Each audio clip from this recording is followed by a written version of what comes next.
Welcome to the Winning Hand Podcast, the podcast all about Marvel Champions, one card at a time. My name is Boomguy, and I am here with you today to talk about Dazzler on episode 60. I am joined today by LazyTitan. How's it going? How are you, man? I'm here. It's just me today. It's just us two. Are you excited to talk about Dazzler? Oh, yeah. Before we get to Dazzler, we have a couple other things. The first thing is we're going to do our usual now, a content creator recommendation or feature. So we'll talk about a cool content creator that you should be following. And then we are going to, instead of what we've been playing recently, we're going to talk about the Con of Heroes, which at the time that this goes live is about 6 weeks away. So we are going to be talking about the decks that we are thinking about bringing to the con. And we'll definitely talk about this again before the con hits. So if you're into that kind of thing, stay tuned. And if you're going to the Con of Heroes, please leave a comment down below or leave a comment on Spotify or wherever you're listening, or send me an email, winninghandpodcast@gmail.com, and let me know you're going to be there and what heroes are you bringing to the con. So, LazyTitan, I'm going to kick it off with a content creator recommendation first. So, the content creator recommendation of the week, we are talking about someone called the Masked Hero. The Masked Hero is a YouTuber, and he does a lot of videos. Why should you follow the Masked Hero? I think he does some interesting stuff. He does a lot of cool hero guides, so they're very focused for new players. He'll go through each hero, and I don't think he's doing them in order. Maybe he is, I don't remember. But when he goes through them, he kind of talks through each card, how many copies of the card, what you could do with the card, kind of talks through what it is. It is very much his own version of one card at a time. So you're welcome, the Masked Hero, for the idea. Anyway, You're welcome. He has also expanded into writing. So he writes for a website that I think is not his own, but he is paid or remunerated in some manner to write articles about the game. So he writes about Marvel Champions as well. So if you're into reading the written word about Marvel Champions, last week we talked about Astrodar's Alter Ego Chronicle, and this week Masked Hero has written content as well. So reach out to him if you want to see. I don't remember exactly where the link is for that, but the primary reason I want to focus on him is for his YouTube. He's got some really good stuff there. He does some gameplay as well, and he's very into Thor, and he has a series, Thor versus the Marvel Universe, where he tries to beat everything by playing Thor. So that's cool. So he is an awesome channel, and I think you should check him out. If you haven't already, please go over there, drop a follow, drop a subscription, drop a like, drop a comment, drop everything and anything on his channel. He'd be appreciative. So that is our content creator recommendation of the day. If you are a content creator and you'd like to get a little shout out for your channel, maybe you're just starting out or you're small, let me know. If you know of other content creators who are small or new or up and coming, or you just think they're awesome and should be featured, send me an email, winninghandpodcast@gmail.com, or drop a comment if you're watching this on YouTube, and I will check them out and feature them in a future episode. This is just about featuring other people who I think are awesome and worth your time in the Marvel Champions space. All right, so let's move on to the Con of Heroes deck special bonanza that we are going to do today. So I asked LazyTitan. The festivities. Yes, the not quite the main event, but this is the warm-up for the main event. This is the warm-up band here. The main event, second in command. Yes. The second to the main event. The penultimate thing before the main event. Anyway, we've said enough about that. The point is, I asked LazyTitan, who is also attending the Con of Heroes in 2025, I asked him to think about his decks he's thinking about bringing, and we were going to talk about that tonight. So we each have 5 heroes that we are going to talk about that we are considering bringing along to the Con of Heroes. 5 is just, lists often happen in top 5, so that's where the number came from. I don't know if I'll bring that many or more or fewer, who knows. But I've been every Con of Heroes so far, and I'll be there again this year. I'm very excited. I hope anybody listening who wants tickets already has tickets. They are sold out multiple times over. So I missed the first last year, but I'm going to make it this year. Yeah, last year was the first year you missed. I'm going to make it out this year. Yes, I was at the first two, but Yeah, they're a great events time, happened, and so we had to go. I hope to see everybody there who wants to be there. And if you are there, give me a shout out. Also, drop a comment. Let me know you're going to be there, and I will see you at the con. And if you want to play a game, come up, find me at the con. I'm on video now, so you know what I look like. Also, I'll have a name tag. Come and find me, and we will play a game. Happy to meet anybody and just chat, champs. Okay, so the first time we're going to talk about the Con of Hero decks, we're just talking about heroes, not really decks. So we're thinking about which heroes we're going to bring. We're still in the planning stages. The next time we talk about it, maybe we'll be talking about aspects or archetypes, and then we'll be talking about specific decks. So the episode before the Con of Heroes, the last one that goes live before the Con of Heroes, we'll have our deck lists that we're planning to bring, so you can kind of see what we're actually bringing with us. But for now, we're still working on it. It's a couple months out. We're still working on what it's going to look like. So Still cooking it up, you know. yeah, we need some time to let it all germinate. So let's go through. I'm going to let you go first, LazyTitan. We picked 5. Please go in order of least likely to make the cut to most likely. So by the time we get to number 1, these are the ones you're basically, you're going to bring, just what deck you're going to build for them. Mm-hmm. But these early ones might be, we're thinking of something different, so go that way. And final note before we start, as of this recording, we do not have the Agents of S.H.I.E.L.D. in hand, so I am not choosing any of the Agents of S.H.I.E.L.D. wave heroes. So no Maria Hill, no Nick Fury, and then after that we have Shuri and Silk. Those are still a ways out. I didn't include those because, I haven't even had a chance to play with them yet. So go ahead, LazyTitan. What's your first one? First pick is the one that I had trouble filling in my top 5. It's going to be Colossus. I like him. He's fun. I like him in a couple different aspects. He's just, at least the way I often find him playing, pretty slow. He doesn't really have a ton of utility to the team. He's got a pretty small hand size, so he doesn't have a lot of engines he can hand out to people. He doesn't have a lot of he can do damage and he can protect himself, but he doesn't have a lot of ways to defend other people, or unless you really build into that. But built in, he's pretty simple. He doesn't have a lot of thwarting, but he's fun to play. Yeah. So that's my number 5, I think. I know you quite like Colossus. I think Colossus is really fun. I agree with your utility to the table comment. He isn't one of those that does massive amounts of thwarting or massive amounts of damage or protecting everybody. So he's not one of those that you immediately think of in multiplayer. But, he can still work on a team, especially if there's other X-Men. He's just pretty sturdy. And he's just fun. He doesn't really need a lot either. You don't need a lot of support from anybody else. You can just kind of tank. So what aspects do you usually like Colossus? Man, we're not deciding which aspects we're bringing them in, but when you play Colossus, how do you like to play him usually? I generally play him protection or justice.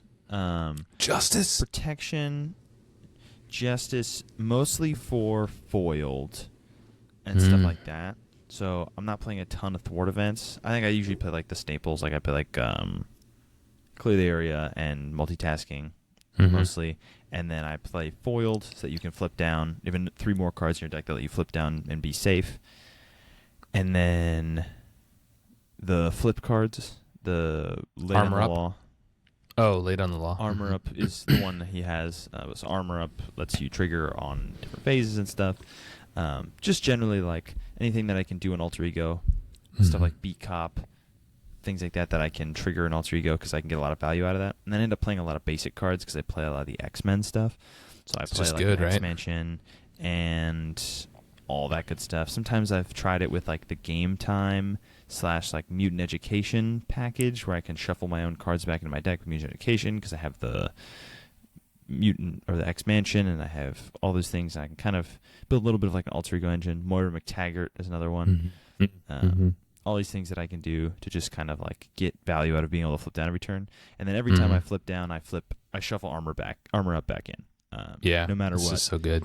In almost every case, you shuffle back Armor Up because you can get through your deck decently fast, actually.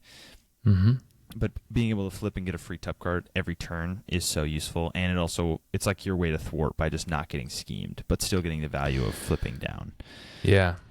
There's a new card coming out with the Silk Hero pack called Ready for a Fight, which they announced. It's a 1-cost upgrade that has a fist resource requirement, and it's an interrupt. When an enemy would scheme, you discard Ready for a Fight and change to hero form, and that enemy attacks you instead. So I think that is going to be an awesome card for Colossus.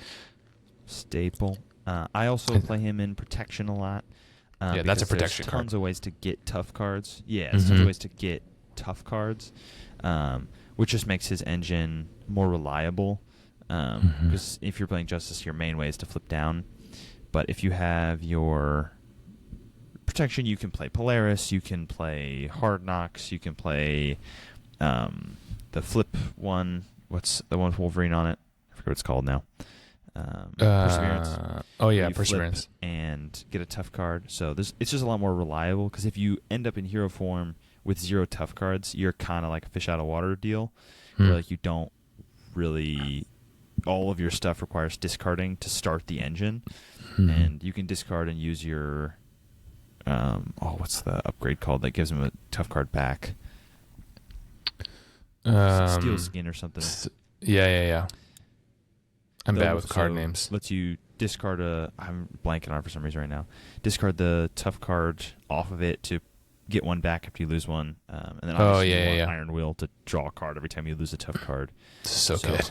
The engine is just easier to keep going and get running, and then also it's easier to defend for other people, because I usually go for like just a tough card theme, so I just play like all the toughness allies, play Martyr and Armor and all those characters that have toughness built in, just for the theme of like an indestructible group of people. Organic Steel, I think, is the card you're looking for. Organic Steel, that's the one. Organic Steel. Polaris is great. Polaris is really good. Yeah, because she can either refill your tough cards, or if you already have 2, you can give herself one.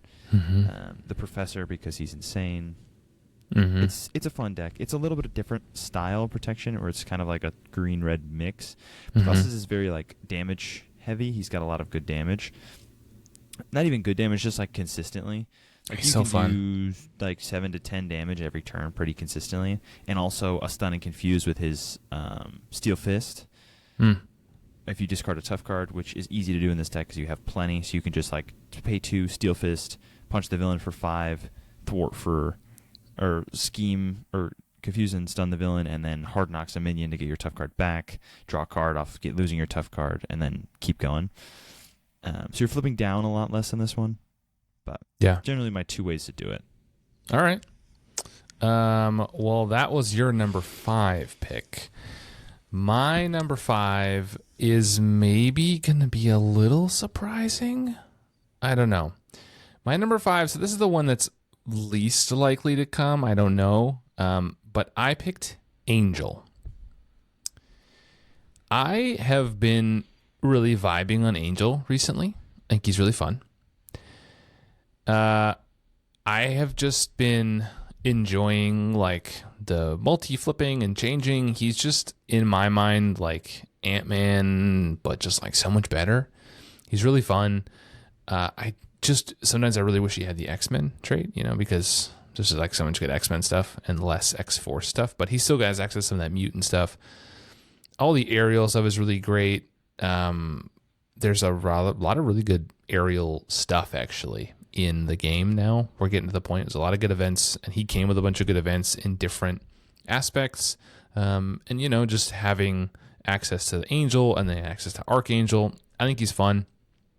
And I don't see him played a ton, so that's always one consideration for the con, is playing people who don't get played a lot, so there's not a lot of competition to play them. So he's my first one. He really has no... Go ahead. Very interesting that you talk about the lack of aerial, because I vaguely remember on this podcast us talking about how little support there was for the aerial trait, or in one of the earlier episodes. So we've watched that trait kind of grow. Angel was one of the big ones of that. Specifically with him. At some point, it was just like Spectrum, and it really only mattered for Dive Bomb, and then it's now like an actual strategy. Yeah, Spectrum is fun too. I played a lot of Spectrum the last couple of months when I was testing and playing a deck that I published a while back. So I'm kind of spectrumed out, but maybe that's where my recent kind of vibe with Angel has come from, is I like looked at all those aerial cards and moved to him. So yeah, so he's my number 5. Not sure he'll make it, but right now he's definitely one that I am thinking about.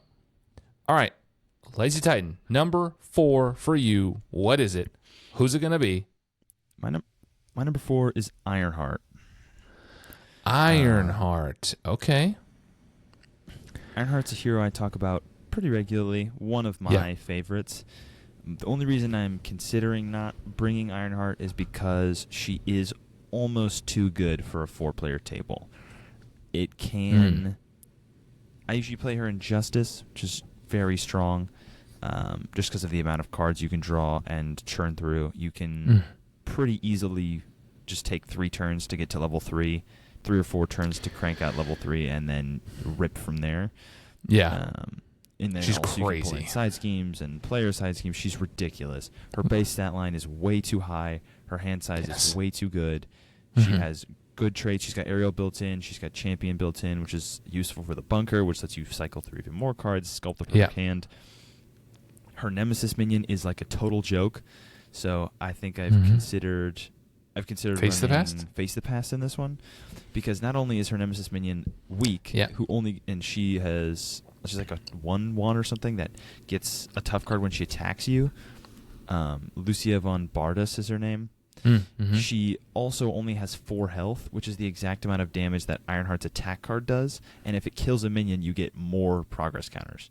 So it's just like kind of an insane setup to pull out Lucia, draw 3 cards, get rid of Face the Past, thin your deck out, and then play your attack card, kill her, get 2 counters, turn 1. You have your upgrade that gives you a 3rd counter. You have a free card draw with Tony Stark. I love that. Pretty realistically, you could start out with 4 or 5 counters on turn 1, and then flip to hero form. You just drop to 4 and get there. And then your turn. Once you really want to get a phase 1 as fast as you can. And once you're in phase 2, your stat line's so good. You're a 2/2/3 base, which is just really good. Crazy. And then all your cards they're all based on her level. So then you have 2. So your gauntlets just do 2 free damage any turn. Your rocket boosters do 2 free thwart to anything any turn. Wild. She just ramps up so hard, and because she has, she's kind of designed, she has to always be getting counters. So you're always trying to get counters because you want to upgrade to level 3 Ironheart. But then because her engine is so good at getting counters, you just get so much damage at the end of the game that you can basically skip the second phase of the villain.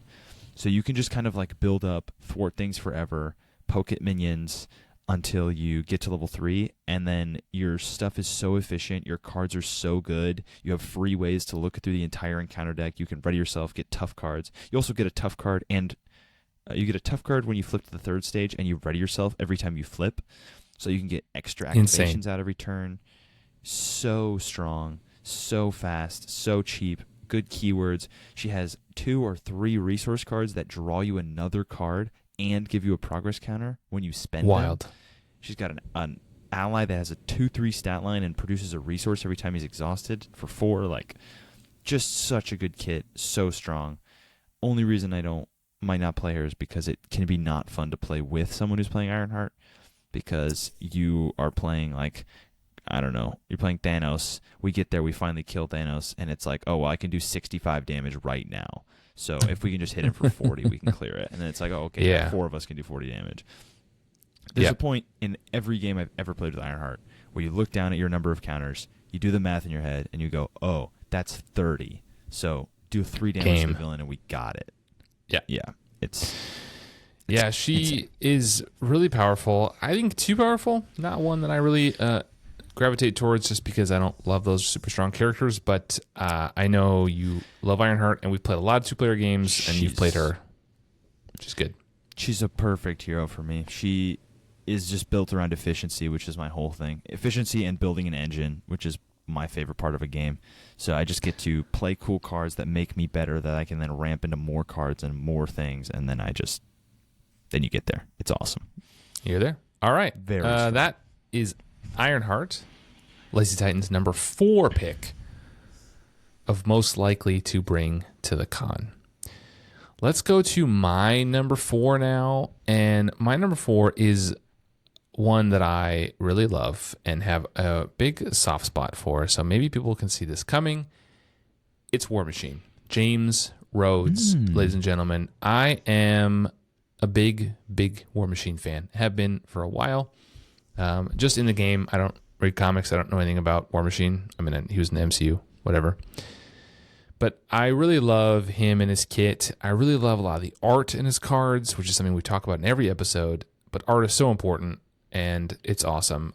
I think he can be a little clunky sometimes, so he's a little tough to work around, which makes me love him more, honestly. But he thematically, fits the shield wave that we are in the middle of and will be ongoing at the con. So he has the shield trait in his alter ego. And his alter ego also, I just got to share this. If you're watching on YouTube, we are sharing all these cards as we go. His alter ego has just some awesome art. Love the art in his alter ego. I think we've gone on record to say that War Machine has probably the best art of at least Hero. I prefer his hero art to his alter ego art, but I think his hero art is the best art in the game. They're both good. Yeah, all his cards are really, really good. His hero card's great. It's so good. They're all beautiful. It's a little weird that he's wearing his what looks like a uniform, but upon closer inspection has no rank insignia or anything. It's just a suit. No rank. So he's wearing a suit with a hat, flight cap, and he's saluting. So that's a little weird, but that's one of those things that you only know if you know, and it's an odd choice.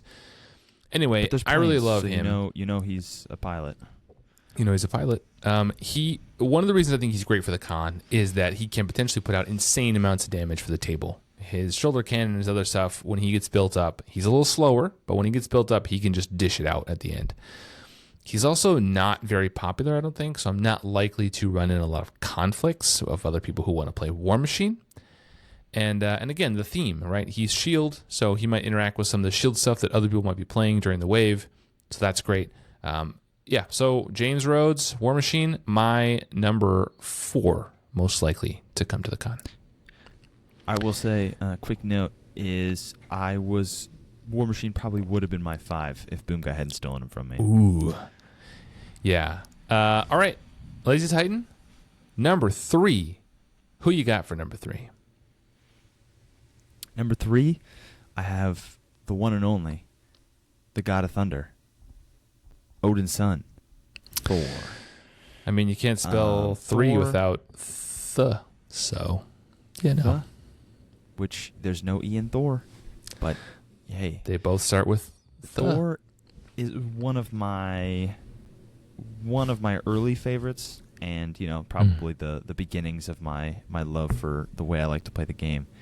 But we talk about, we mention this probably every 5 episodes. Thor is one of the best scaling heroes in terms of design in all the game. Mm-hmm. His abilities are very well designed. They scale really well. He gets outpowered a little bit, but he definitely feels the best of that early wave, like design-wise. He still holds up. He can still do his thing. He's not just outperformed by every other hero in his space.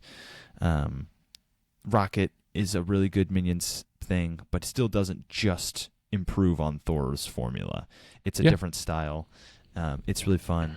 And the feeling of flipping a minion on the encounter card for Thor to draw an extra 2 cards, unbeatable. It's just the best.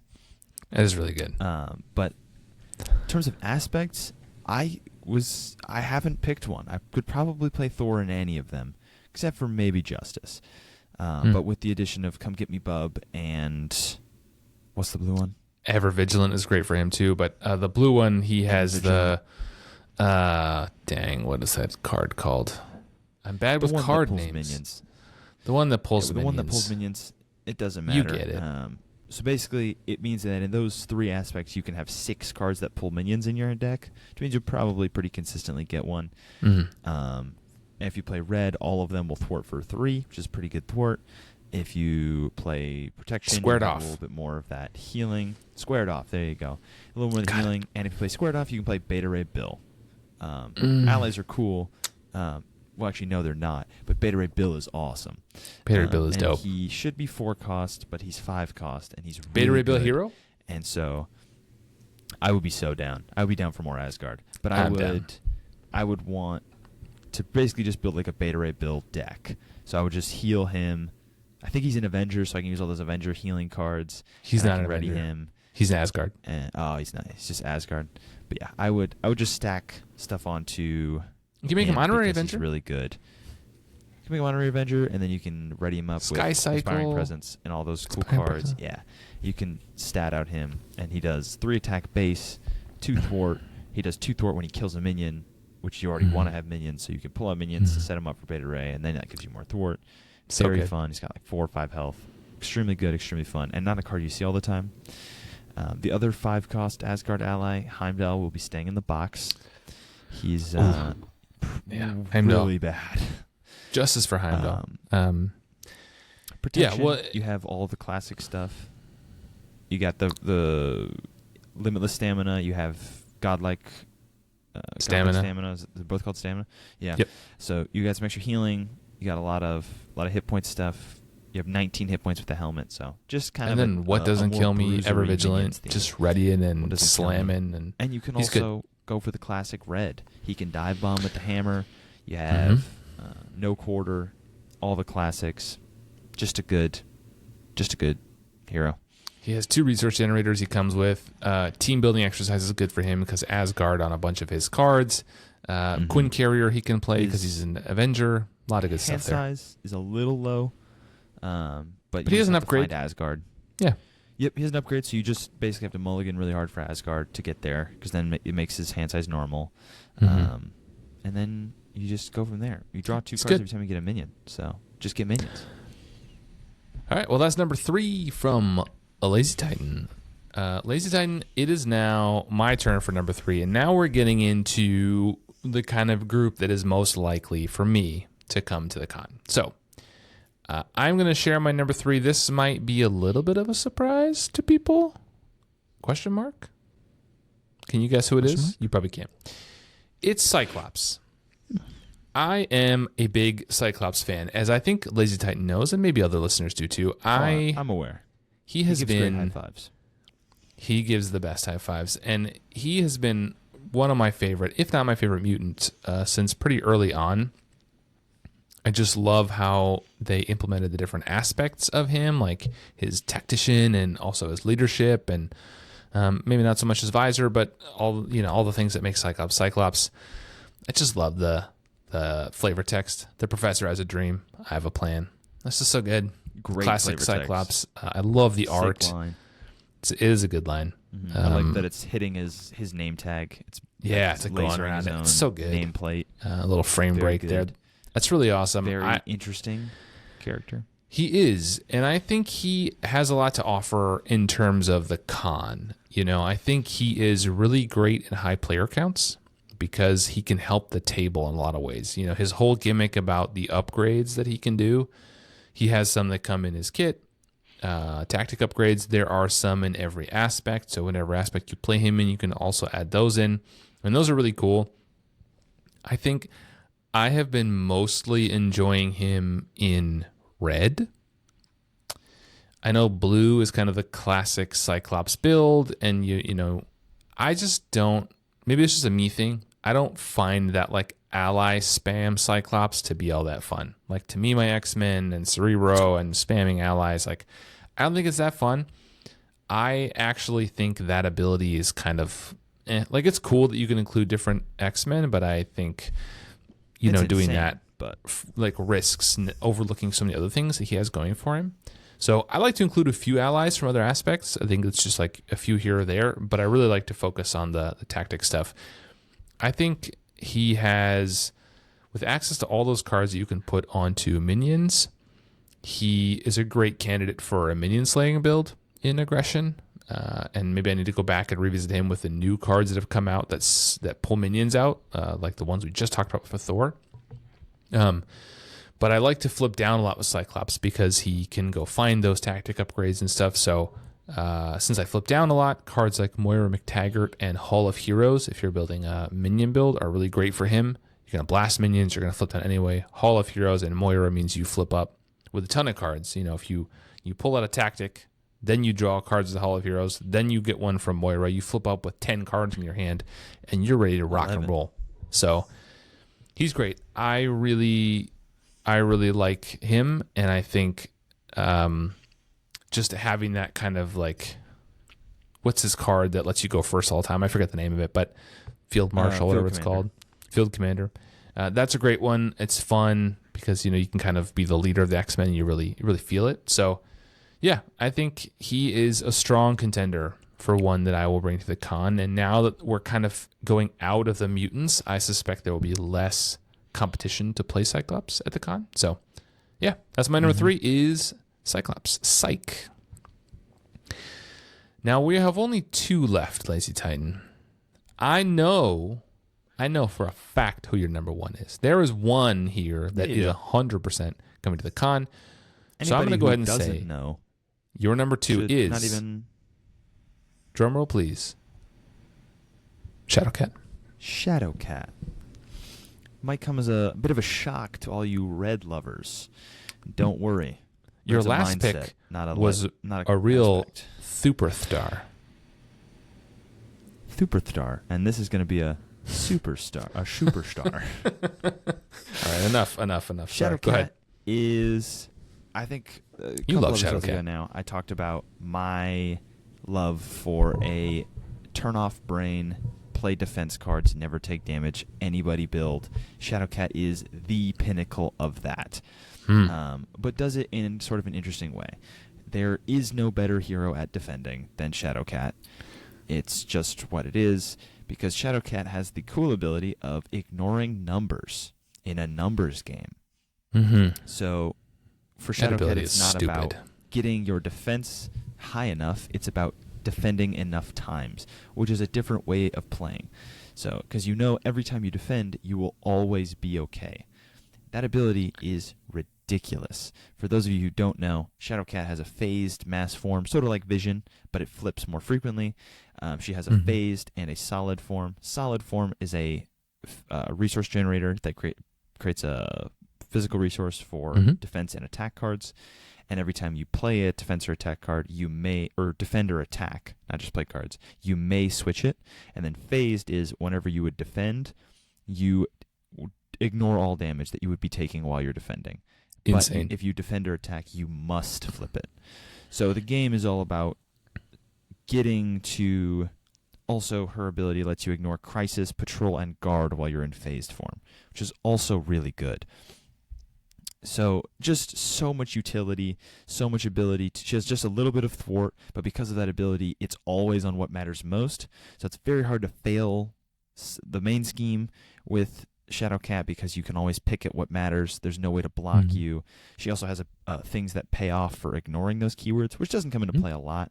But like you can do 2 damage to a minion if they have Patrol and you ignore it, which is sometimes helpful for those little symbiotes or stuff like that. And then getting the activate a million times. She has a card called Quick Shift, which lets her either always switch into phased form, or if you're already in phased form, draw 2 more cards. And it's a defense card, so it counts as defending without having to exhaust. Insane. So just a really powerful way to... The goal of this deck, I will play it in protection, because that's what I'm going to do. And the goal will be to have no one ever take damage. That will be my goal. Or have to defend. defend. Take 0 damage from the villain ever, or have to defend. That's the plan. I've seen it in action. And I will be not playing any allies. 4-player games. For a 2-player game, it's almost too easy. For a 4-player game, it's possible. For certain villains, it might be tricky, people who attack a lot. But also, importantly, for people like Juggernaut, she also ignores damage that happens on boost effects, because it's just while you're defending. So things that deal a damage while your character's on boost effects, or like Slug It Out that does 2 damage to you when you're defending, it just ignores all of that. It's crazy. So good. It's so fun. She also has one of those Vision type cards where her big attack card breaks off attachments without having to pay for it, attachments. Super strong, super fun. The first time I ever played Shadowcat, I was like, this is my favorite way to play this deck, and I've played decks like it ever since. Boomguy and I actually played through the campaign with Shadowcat and Colossus when we did it. Yeah. He played Red Colossus. I played Green Shadowcat. and we just didn't thwart side schemes ever. It was a crazy campaign that I still remember this day because we just had like 6 to 10 side schemes out at any point, and we had so many crisis icons, but we couldn't die because he has so many tough cards. I can defend for us both, and I just am thwarting the one thing that matters all the time. It's super fun. Yeah, it was really fun. That was a great campaign. It was a number of years ago now. But yeah, I'm not surprised that you're going to play her in protection, although I do think she has viable builds in other aspects as well. For sure. And good ones. But I think she's really strong. I think I'm going to push back on the first thing you said, which is turn your brain off and play defense cards. She is very thinky, I feel like. Yes. There is a lot of like, it's not as simple as just like defend. You really have to think about, okay, if I defend, then the mass armor flip, and then what's going to happen next, because then I have to be ready for this thing. And it's like, you're getting things lined up. In the deck building phase, you just my general build when I do with anybody but Shadowcat is I just jam as many defense cards in there and some upgrades and call it a day. Gotcha. And it really is that easy. It's a little Shadowcat takes that, and even though it is super easy because you don't have to get your numbers high enough, it changes the game to how many times can I ready myself. And you want to be drawing lots of cards. You want things like Change of Fortune and Unflappable because you can always trigger it to get to your quick shifts because that's your linchpin because it lets you get to your hand faster. You want the energy, defensive energy that lets you draw through more cards. You just want to be cycling through your quick shifts because that's a guaranteed defense. And then you obviously want Desperate Defense because it's a guaranteed ready. But there's not a lot of ways to ready on the villain's turn. So you have to play all of them. Tough cards also can work. So it's a fun game to figure out. Plus you have a free resource generator. But you do sometimes have to worry about numbers because you're not always in phase. So you can't just play no defense cards. It's a fun mix. Yeah. It's one that I've seen you play, and I know you enjoy. So I'm not surprised to see it. All right, this is going kind of long, so let's speed this up. Talk about our last two here. Nobody is going to be surprised about my number 2 pick, and I have talked about my number 2 pick so much. So I'm not going to do a whole lot here. It is Vision. He is my favorite character in the game. I think some people know that about me, if they know anything about me. It's that I love Vision. I think he's great. He is one that nobody else ever plays at the con, so I have no danger in being at a table with someone who also wants to play Vision, although I would love if somebody proved me wrong and brought Vision. I think he's great. He has viable builds in every aspect. I don't play him in Justice, but I think he's great in the other 3. I'm sure he's good in Justice too. I just think he already has enough thwart that you don't need it. It becomes overkill. But yeah, I think, so, it's one that I'm not going to have to fight anybody at the table to play with. And he is one of my favorites, and I played him so many times I can basically pilot him in my sleep, which is great for the con because there's so many other things going on, right? We're playing the big campaign together that we're all having to learn as we play. There's shouting, there's new people I have to get to know, there's a lot of conversation, you're seeing people you haven't seen in a while. So there's a lot of brain power being used in other things that aren't the game. So for me, it's great to have a character that I can kind of just pilot pretty easily. Not going to be a deck that's terribly complicated or complex. I'm going to save those really intricate, complex decks for another time. I don't need to prove to anybody how clever I am. I just want to have fun to play the game. So Vision is for sure going to be at the con. I don't know what aspect yet. We'll see. You never know. The con kind of has a life of its own. Last year, I brought a bunch of decks, and my Star-Lord pool deck became the sensation of the weekend that I played as many times as I could. I loved it. It was one that barely made the cut, and then I ended up playing it all the time. So, who knows? This year, maybe Vision will be the one who steals everyone's heart. He has already stolen mine. All right, so with that, let's go to our number 1 and just quickly talk through them. I don't think you need to say a whole lot about your number 1, LazyTitan, because I think everybody has heard a lot, and they will not be surprised, but let's talk about him quickly anyway. Number 1's the King in Green, Drax, my man. The ultimate non-red red hero. Yeah. We don't have to talk about him. We did a whole episode on him. If you want to hear me talk about Drax, he's great. He's awesome. I love him. Probably my favorite design for a hero in the game. Perry's an awesome card. He's great. I'll be playing him in green. No question about that. And he's coming with me to the con. So anybody who wants to see me play Drax and wants to turn their brain off while I win the game for you, I got you. We did do a whole episode on Drax. Now I'm going to put you on the spot, LazyTitan. Off the top of your head, can you remember what the episode number of that was? I'll do you one better. Can I remember what this episode number is? Well, we said it earlier. This is episode 60. That was my next guess. So that Drax would have been 40-something, 47, I'm going to say. I think Drax was like in the teens. I want to say he was like... Really? I remember he was like 19 or 20, I want to say. No Somebody way. That's surely way too long ago. will know better than me. I don't remember. I'm getting old. I honestly don't remember off the top of my head. I've been doing this podcast for too long. You are an old man now, but... I'm an old man. I'm losing time. Somebody let me know in the comments down below. Drax again. Drax is awesome. He's great. I love him. I think a few people will be surprised about my number one, because I think at the start of this, I think a most lot of people people would would have said to that it themselves, wasn't Vision. well, that's what I was going to say. I think most people would have thought it was going to be Vision, but it is actually easily my second favorite character in the game, Captain America. I love Captain America. I think Captain America is awesome in the MCU. I'm sure he's awesome in comics. If I was to read those, I'm sure I would think that. But he's awesome in the game too. And I love his versatility. I love that he can do any build. He does so many different things. He's just fun. I think he fits thematically, kind of like War Machine. He has some of that shield theme going on. He fits with, what's happening in this wave, this campaign. Although that isn't the scenarios that are happening at the con. That's specifically kind of a spider-based thing, and we've been kind of drip feeding some of that. But we haven't fully announced all the cards yet. Anyway, he's one that I've played so much, like Vision. I can kind of do it on autopilot. I will build a deck that's not terribly complex, but is fun and strong and will help the table. So Captain America, great hero, super fun. And I guarantee I will have... What aspect you can play him in? Captain America.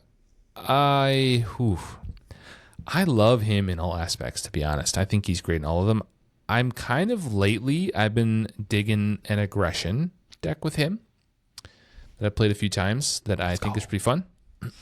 I've been kind of on a red kick recently. I don't know what's up that, but of course he's great in green. Oh, yeah. He always You're was. feeling it. He's great in leadership, of course. I think he's a lot of good stuff you could do around the shield archetype in Justice for sure. But I think red is kind of where I'm at with him recently and what I've been enjoying. But that could change in the next 6 weeks. So as of right now, I'll say red, most likely, but we'll see. All right. Well, that was a lot. So hopefully you enjoyed that, listeners and viewers. Yeah, a lengthy sidetrack. It was supposed to be just a short little thing, but it took a little longer. That's okay. What we're going to do now is transition into the card of the day, so we will very quickly move there. And LazyTitan, would you please, for the listeners in the house, read the card of the day for us? I will. Dazzler, a.k.a. Allison Blair, is a 4-cost Justice ally with 2 thwart, 2 attack, 1 consequential damage per 3 health. The X-Men trait has a response after Dazzler enters play. Confuse an enemy. Produces a energy resource when discarded. And has the flavor text, all that noise, the city is a symphony, and I'm her speaker. I don't know what that means, but it's kind of cool. It's like if I heard that in a trailer or I read that on a book cover, I'd be like, ooh, I kind of want to know more. Okay. Because I don't know what that means. But yeah, like, she's got some fireworks stuff going on, and she's an energy resource, and I don't know what's going on. I'm curious. Okay, what hero pack was this introduced in? That's pretty easy because the little symbol at the bottom of the card is one of the best ones. Is an Ace of Spades. And that is a playing card, and that means Ace of Spades. It is Gambit. This came in the Gambit hero pack. And this is, so let's just talk about the art right off the bat. I will say this is one I wish there was a full art card for. This is awesome. Yes. I want more. This is one of the best arts in the game. Maybe one of the best, probably the best ally. Maybe just like probably top 5 arts in the game overall. It's So so good. cool. It's so colorful. It's so detailed. A lot of allies get the kind of wrong zoom in on things. This is from a comic because there's no credited artist, so a lot of them get the zoom wrong or focus on the wrong thing. This is just top half of Dazzler. It's what you want. It's what you're looking for. You can see her suit. She's got a kind of a jacket going on. Yeah. It's just a great art. Yeah, this is actually from Astonishing X-Men, Volume 4, Number 14, from 2018. So those of you who want to go search it out and read it, that's where it's from. This is awesome art. I really love her hair and just her pose and the light of different colors kind of all around. It looks like she has Jubilee powers. Listeners, viewers, leave a comment, send me an email. I have literally no idea what Dazzler's powers are. No clue. They're music-based in some way. That's all I know. It sounds like music-based, based on The City is a Symphony and I'm Her Speaker. I know I have seen pictures, art of her in roller skates. I think back in the day in the 70s, she was like a roller skater, roller blader. I don't know. I don't know anything about Dazzler, but her powers look like Jubilee powers. But just the lighting on her face, and it's very dynamic. It's really great.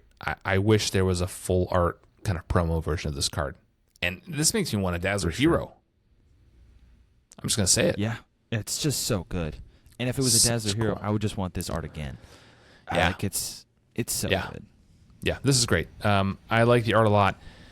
I think, the fact that it's a Justice card, we do have to talk about graphic design a little bit. I really love that the yellow of her kind of powers does blend together with the other yellow. Like it's not too different, doesn't clash. So it kind of does feel like a unified color scheme. That's always great. Yeah, this is just really awesome. I quite enjoy this. So let's talk about the theme of this card, LazyTitan. Does this feel, does the flavor text and the title and the ability, does all of it kind of work together to give you a good thematic card? I think it does.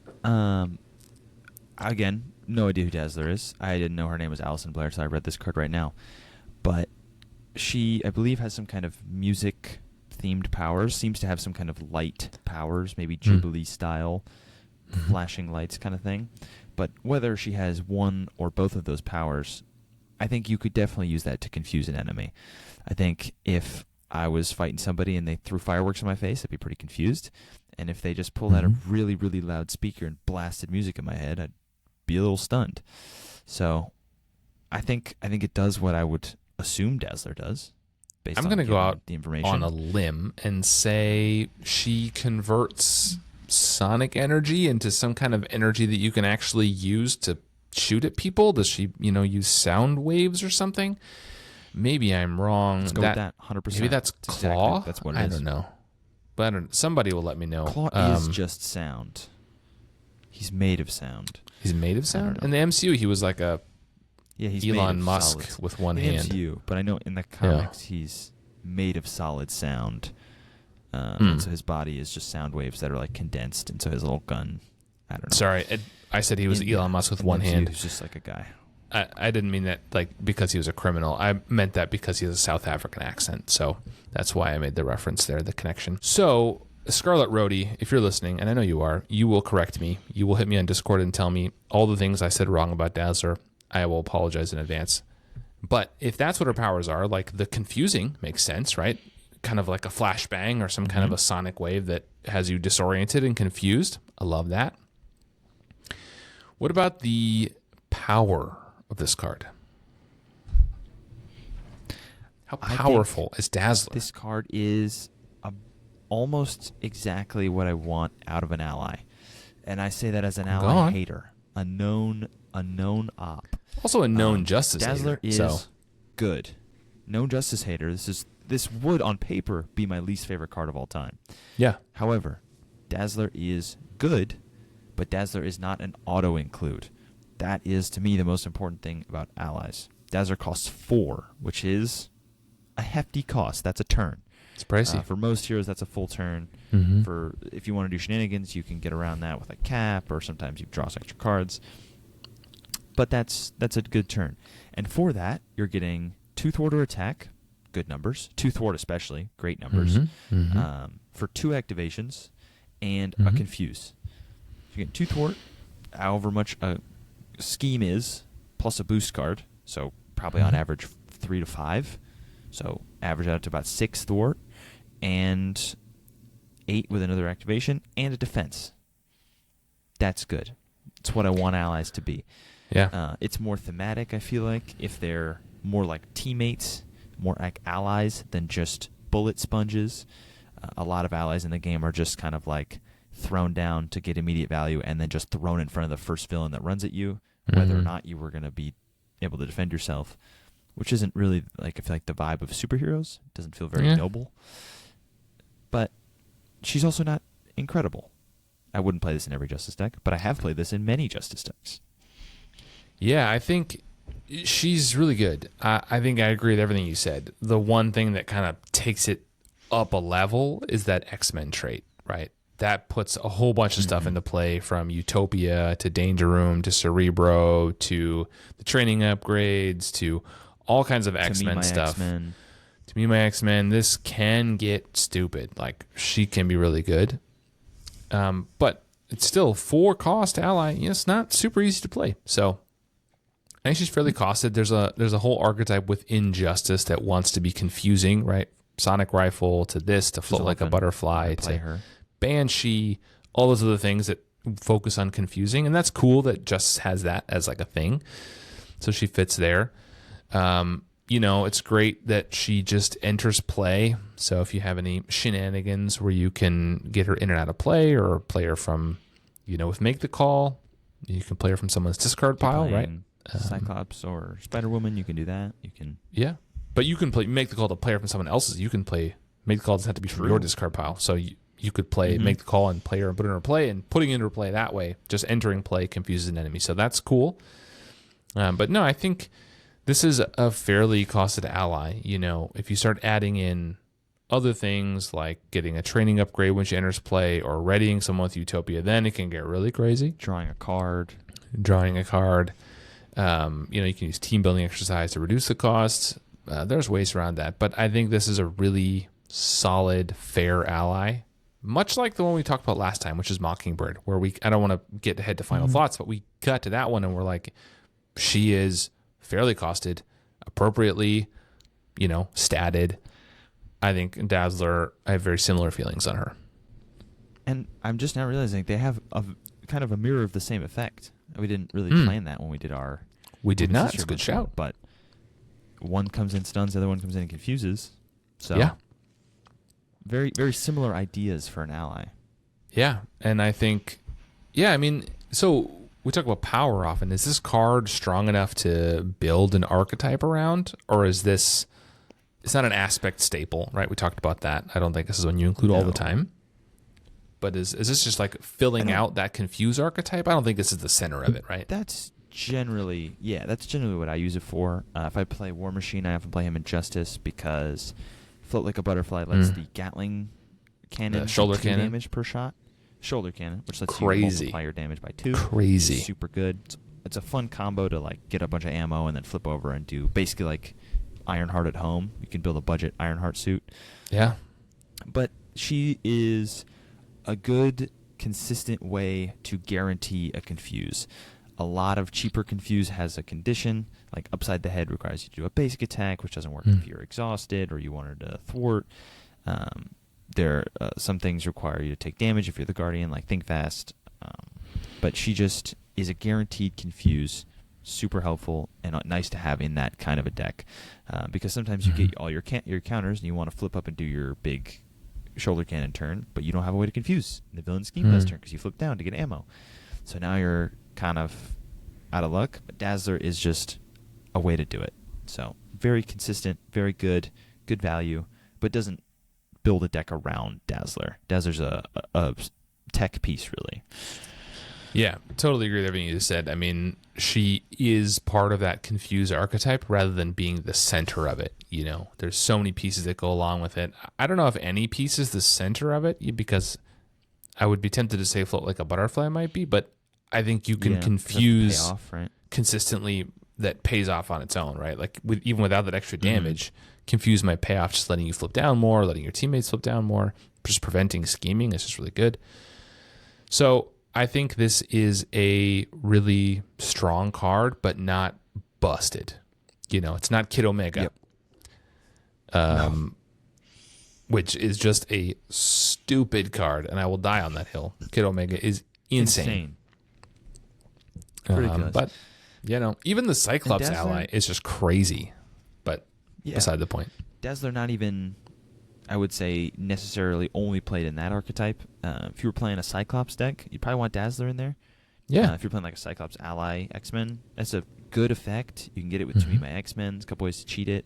The X-Men team-up card, that's ridiculous.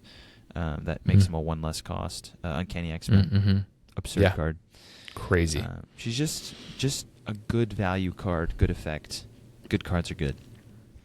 Yeah, this is a great one for Cyclops. Team building exercise makes it cheaper, and you can find it with Team of My X-Men and all that kind of stuff. It's a great shout, I think. But I just think this is a good card in Justice, right? Like there are some of those cards, like Lady Spider, for example, or the yellow Spider-Man, Prabhakar. I'm going to say that wrong. Prabhakar. Yeah. I'm sorry if I said that wrong. I don't remember off the top of my head. But he's really good too, and so is Lady Spider. But they really only work if you're doing the Web Warrior thing, right? So they're only in those Web Warrior decks. This, I feel like, it's an X-Men. You don't have to be an X-Men to play it. It's not aspect locked. But this is one that, like you said, you play it in War Machine, or you play it out of aspect with Cyclops, or you play it with any Justice. You know, I think this is a really solid. You could play with Miles. You could play with anybody, really, in Justice, right? She feels kind of like Daredevil in that way. She's probably better than Daredevil at this point. But Daredevil's a good 4-cost Justice ally that just gets you value. It's just a good card and doesn't need an archetype built around or have fit into kind of an archetype. Yep. So how fun is Dazzler? How fun is Dazzler, LazyTitan? Dazzler, I will say, is fun. But Dazzler's an ally and Justice. Reason, Dazzler's an ally and Justice, which is against my very being. What do you stand for, sir? Explain yourself. I will say drawing this card is awesome because it's beautiful. That's so good, man. So I've talked about the art for a long time because it's so good. But it's just holding this card is awesome because you get to look at this beautiful art the whole time. Yeah. And then when you get to play it, it's not a guaranteed play in my hand. But if I'm playing Justice and I draw Dazzler, looking at my cards, not really what I want, I'll just play Dazzler. Just pitch the rest of them, but Dazzler, and I'll get some value. My teammate can flip down. I can flip down if I need to, or just get that insurance against an advance later in the game. Maybe proc my things that care about stunning. I think it's upside the head. If they're already confused, you can stun them. Mm-hmm. It's pretty good. Obviously, feel like a butterfly. All this cool stuff. And then you just get to thwart or do 2 damage, which is a great thing for allies. It's just... Yeah. It's just one good. Consequential. It's just a good card. It's one of the few allies that I'm not like... It just is a satisfying play. It doesn't feel like I'm changing the game. It doesn't feel like I'm abusing the power of allies. I'm just having a good turn. Yeah, and it's one of those things that, you know, you don't need to be playing a Confused Lock deck or a Float Like a Butterfly deck, and you don't need to be flipping down, but you have in your hand, okay, slap a Confused token on there, and you can keep playing as normal. You know, I don't flip down a ton, but when you need to flip down, it'll be there. Or if an advance hits, you're safe. So it's never going to go to waste. It's awesome. Awesome card. I think she is really fun. I agree with you. The art is awesome. And that is, I think, a really underexplored and underappreciated part of the game. I think a lot of content doesn't focus on the art, and we do a little bit. You know, I'm not like an art major or anything, but I think it's really important. You know, you spend a lot of time looking at these cards, and they should look good. And this is not just a game that's played on a calculator. So I have to look at the stuff and hold it in my hand and enjoy it. So it should look nice. So that does definitely add points for me. I love this art a lot. Similar with War Machine, like we talked about earlier.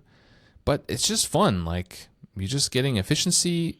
It is expensive, but I feel like you get your money's worth here. Would you say this is a Spike card, a Timmy card, or a Johnny card? I would say, I feel like it's a spike card, kind of sneakily. Go on. In that Johnny kind of wants to do like a combo, right? Johnny wants to pull off something, and this isn't cheap enough to really combo off with. Yeah, it turns on, felt like a butterfly, but it's not like you want like. I'm thinking of combo more like Ironheart, where you're just like going, doing all kinds of things, doing all kinds of things, and you're doing the whole thing. Ironheart's also very spiky. And Timmy, this doesn't do a big, huge thing. My quintessential Timmy card is Dive Bomb. You play it, it does a huge thing, the game changes, and you get to have your fun moment. This is just a good card. And so it will win you games. Or it won't win you games, but it will contribute to winning a game significantly. Confuse counters are very good and decently hard to come by. They've gotten easier, but there's also ways you can get around that sneaky stuff. You can do Make the Call or To Me My X-Men, or you can play it in Spider-Woman and have all kinds of stuff. It's just good, which helps you win. Yeah. This is a great candidate for a card like Rapid Response. If you're playing it in Cyclops or Spider-Woman, or I guess Adam Warlock or some other way to do that. But I don't know can you play Rapid Response in front of anybody? Can you play it in does it have to be played in front of you? I don't think so. I think it's in your control. Is it one of those that can be played in front of any player? No, it's not. I just looked it up. So it has to be played by you. So you can't do that. Anyway, limited I think things there, but she's really fun. I agree with you. This is not a Timmy card. When I think of the quintessential Timmy, Time Bomb's a good shout, but I always think of Cyclops' big visor blast, whatever that's called. The what's it called?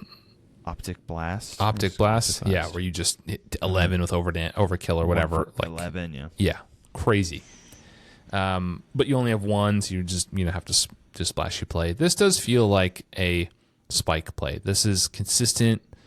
It may not be the most efficient, I think you probably play the Sonic Rifle if you're going for hyper efficiency in confusing, because you're going to get, for 3 costs, you're going to get 2 activations and it stays there until you need it.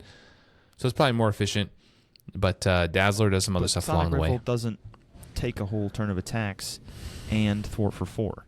That's true. Or ready you with Utopia or whatever. Yeah. True, and then also the synergy of allies. You can ready yourself with Utopia. Yeah. Maybe you draw a card off of... I feel like there's an X-Men card. I don't know. Something. You give her a training upgrade, then she's got 3 thwart and like 5 health, and then then you're really getting value out of it. So yeah. Allies I think have she's a lot of synergy. Fun. They're very good. Well, LazyTitan, I'm going to let you go first on final thoughts today. I think we have arrived at final thought time, so why don't you give me your final thoughts on Dazzler, and then I'll give you mine. Go for it. I'm going to say Dazzler is a 10 out of 10. Wow, okay. Give me Dazzler a 10. Go on, then. I can't find really anything to critique this card, and although it is a Justice ally, it does allies in the way that I can respect, which is not going to play it every time I draw it and not an auto-include in my deck. I moan about it all the time. I'm always ranting. Allies are stupid. They're too good. I don't like to play them. I sort of notice myself playing less and less of them, and now it's just become a crusade against them. I don't play them in almost any deck, and intentional. It's not an accident anymore. It's a broken card type that provides too much value, but paying 4 for something, anything, is a high cost. That's generally for most heroes without shenanigans. That's a full turn. So yeah, that's a respectable cost to pay for anything. The reason we talk about Kid Omega all the time is because Kid Omega costs half of what this does. Thor's for almost as much, if not more, and then can do more. Then we get into Looney Tunes territory.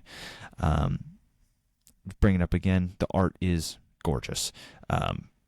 Top 5, probably top 3 in the entire game. So good, so cool, very colorful, very beautiful, absolutely incredible work. It's fun. It's not broken, which is good for allies. Generally, I rank one would think you would rank cards higher the more powerful they are, but I think in terms of power, I'm almost rating it in terms of like game balance, where this is just a well-designed ally, where it's strong if played up by itself. If you lean into X-Men synergies, it gets stronger. If you lean into ally synergies, it gets stronger, as you should. That's how synergy works. And I think it's thematic, right? I don't know what her powers are, but I would bet there's something to do with light and or sound, and those two things are very capable of confusing someone. It's a great card, great design. Yeah, I mean, I agree with basically everything you said. I'm going to give her an 8.5 out of 10. I think this is a fantastic card. 4 can be a bit expensive. It means that it's your entire turn, and you can't hold any cards or play anything else. Even if it's a 0 cost card, you can't play anything else. That can hurt sometimes. That's not to say it isn't worth it, but 4 cost is expensive. The blanket Confuse, which is also not dependent on being played from hand, is really good. And confusing is growing into kind of one of the main archetypes that Justice has. I think just confusing with Foot Like a Butterfly and all kinds of other stuff. The flavor text intrigues me. It gives me a taste. It makes me want more. And the art is fantastic, like you talked about. I think this art is great. Please, Fantasy Flight, if you're watching, I want us to go back to alt art promo cards that are not just heroes. They did that in the early waves. I have my full art tackles and drop kicks and all that. Those are great. I want more of that, not just heroes. This is a great candidate. It's awesome art. Please make a full art card of this. But aside from that, 2/2 is awesome, really flexible. 3 hit points means you can get a couple of activations out of it. The X-Men trait is, like I said earlier, what kind of takes it up to the next level with Utopia and Cerebro, training upgrades, team building exercise, all that kind of stuff can make it go crazy. So this is just a really, really good card. And, I think this is one that I'm glad is in an aspect and not a basic card. I think they could have easily made this a basic card and then it would have been stupid. So, no, I think this is really good. I quite like this. And 8.5 out of 10 it's just a really good card. So, yeah, that's kind of my final thoughts. Listeners, viewers, what did you think? I am curious to hear your thoughts. Do you guys play Dazzler a lot? Is this a card that you enjoy, that you wish you could change something about? And do you agree with us? Is the art as good as we think? Please leave a comment if you're on YouTube, or send me an email, leave a comment on Spotify or whatever. If you like this content, please subscribe if you're on YouTube, or hit that like button. Follow us on whatever podcast platform you're on. And as always, if you could just take 30 seconds of your day, LazyTitan, what should they do with 30 seconds? 30 seconds. It's all you need. I'll do this in less than 30 seconds. Drop a 5-star review. Leave a comment. Leave a like. Subscribe. Do all the things. That's all, folks. 5-star review and leave a few words on whatever platform you're listening to us on. That does do a lot for us. I appreciate it. Subscribe if you're on YouTube, and like and follow and all that kind of stuff. We will see you in the next episode. This is episode 60, so the next episode is episode 61, where we are talking about a hero that came out a while ago, and that episode will release on April 1st. So leave in the comments down below what your guess is. What are we going to be talking about next episode? That's all for us for today. Don't forget, life is hard out there. Be nice to each other. And goodbye, everybody. Later.